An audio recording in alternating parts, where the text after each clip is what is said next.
તો ગીર સોમનાથમાં ગ્રામ પંચાયતોની ચૂંટણીનો માહોલ જામ્યો છે। મતદાન માટે મતદારોની લાંબી કતારો જોવા મળી રહી છે।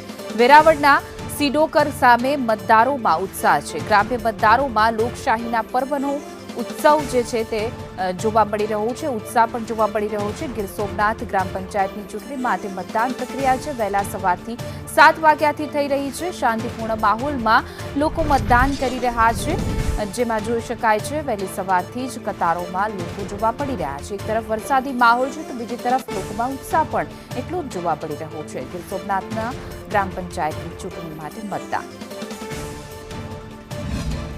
હું સીડોકર ગ્રામ પંચાયતનો એક મતદાર છું અને મેં આજે સવારે લોકશાહીના પર્વ સમાન આજે ગ્રામ પંચાયતની જે ચૂંટણી યોજાઈ રહી છે એ પર્વમાં ભાગ લઈ અને મેં મતદાન કર્યું છે અને એક સારું સુશાસન અને સારું એવું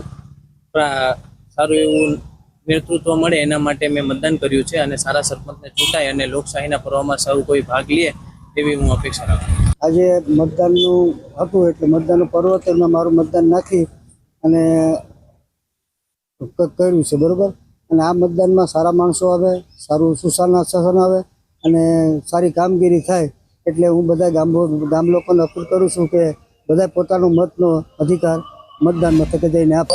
ગીર સોમનાથ જિલ્લામાં સ્થાનિક સ્વરાજની ચૂંટણી એટલે કે ગ્રામ પંચાયતની ચૂંટણી માટેની મતદાન પ્રક્રિયા આજે વહેલી સવારે 7 વાગ્યાથી જ શાંતિપૂર્ણ માહોલમાં શરૂ થઈ ચૂકી છે।